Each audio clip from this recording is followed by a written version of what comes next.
Hello guys! Hello! This is for Gemini. Welcome dito sa aking channel, Kapalaran 888. Welcome! Alamin natin kung anong messages, vibration, gabay, energy para sa inyong lahat. Alamin natin, Gemini. So, please check your intuition sa lahat ng mga nanonood sa ngayon. Please connect your intuition, guys, sa lahat ng baraha na lalabas dito.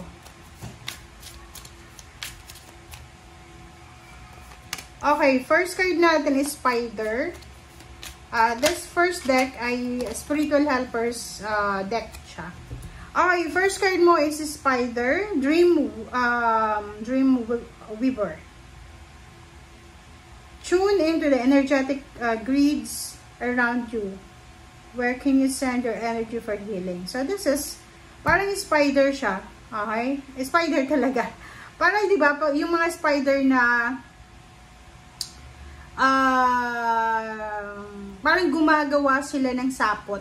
Parang ganun. So, sinasabi ng baraha sa atin na yung energy sa paligid natin, okay, halimbawa, ang gulo-gulo sa paligid natin, maging katulad tayo ng ng spider na parang yung sapot na ginagawa niya is protection yun para sa kanya.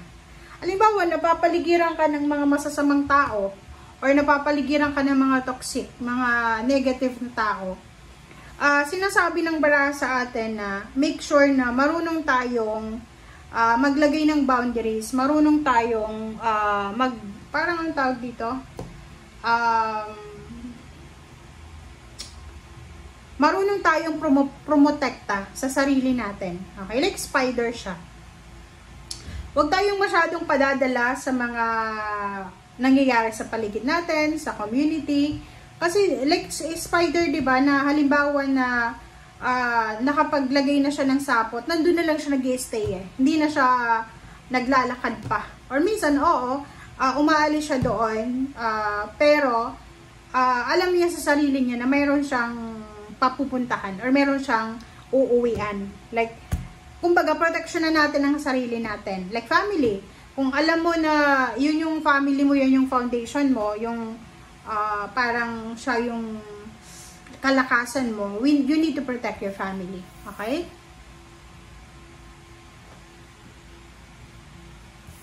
Next card natin is Dear, Trust. Approach the situation with a light heart. So yun, same with the spider na if ever lang may mga issues na mabibigat sa paligid natin, masyadong stressful sa panahon ngayon, around the world, sobrang stressful. Hindi lang sa Pilipinas, hindi lang sa lugar mo, around the world guys, sobrang gulo ng mundo sa ngayon. So, sinasabi ng baraha, we need to trust ourselves, we need to trust the process, and kailangan natin kalmado lang tayo. Okay, para pag kalmado yung puso natin, naiiwasan natin yung mga aggressive decision, nakakaiwas tayo sa gulo, sa away, or sa kung ano pa man.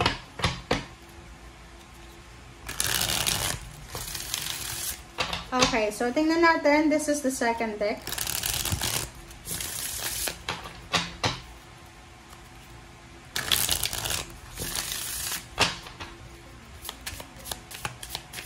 This is for love life, Gemini. Ano ba ang message para sa'yo?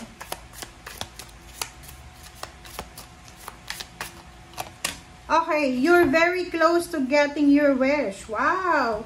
Congratulations sa Gemini kasi para sa love life mo, sinasabi ng baraha na yan, yung malapit na malapit ka na. You're very close to getting your wish. So, malapit mo nang makuha yung mga wini-wish mo, minamanifest mo, malapit mo nang matupad yung mga pangarap mo sa buhay. Wow, congratulations guys. Okay, so let's check the third deck and the last deck. This is for Gemini.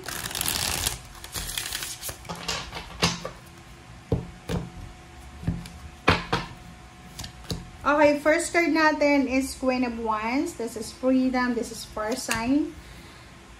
Nakikita ko sa'yo dito, Gemini, na you're excited. Okay, sa first 2 weeks ng October, makakaramdam ka ng sobra-sobrang excitement. Sobra-sobra kang excited. sa kung ano man yan na nagbibigay sa'yo ng excitement.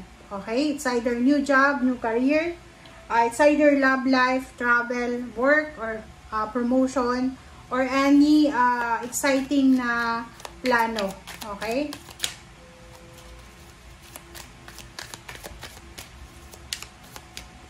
Okay, next card natin is Wheel of Fortune and Seven of Swords. So, sinasabi ng bara sa atin na mag-iingat tayo sa mga, kumbaga, pinagkakatiwalaan natin sa 2 linggong ito. Kasi, may mga changes, may transformation na darating sa buhay mo na ito ay talagang nakatadhana na darating sa'yo. But be careful doon sa mga tao na possible na nasa paligid mo while transforming your life. Diba? Parang ganun.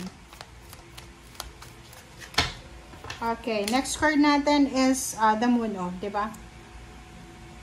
Mag-iingat tayo. Kailangan nating mag-ingat sa mga tao na pagkakatiwalaan natin sa 2 linggong ito. Mag-ingat tayo sa mga decision making natin.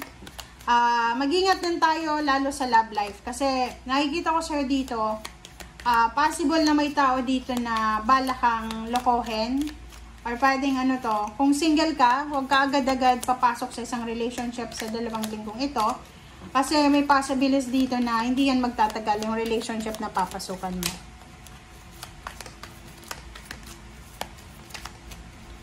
Okay, Gemini. Okay, King of Wands, this is job, this is career, financial source.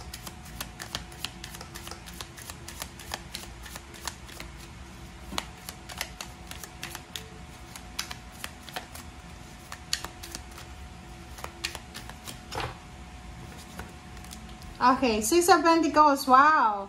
So, may possibilities dito na may isang tao na tutulong sa'yo para makahanap ka ng trabaho. May referral dito may magre-recommenda sa'yo or pwedeng ikaw, may i-recommenda ka. Okay? And nakikita ko maybe asawa mo to, boyfriend, girlfriend, karelasyon, magulang, pwedeng i-recommenda ka sa pinagtatrabahuhan nila or posibleng i-recommenda ka sa isang tao na ma-impluwensya para matulungan ka sa kung ano man na pangangailangan mo. Three of Swords. Bakit may Three of Swords tayo dito? Let's check. Two of Pentacles. So, sinasabi ng bara sa atin, mag-iingat tayo din. Kasi, kung pera yung pinag-uusapan dito sa Seven of Swords, tsaka Wheel of Fortune, mag-iingat ka sa pera. Kasi, pwede na may uutang sa'yo ng pera sa 2 linggong ito na pwedeng hindi ka nabayaran. Na instead na financial balance yung makuha mo, posibleng sasama ang loob mo and masisira yung relationship. So, mag-iingat tayo sa pangungutang, sa pag-utang, or sa paghawak ng pera na may involved na ibang tao. Sa pakikipag-collaborate and partner. Thank you guys. Bye!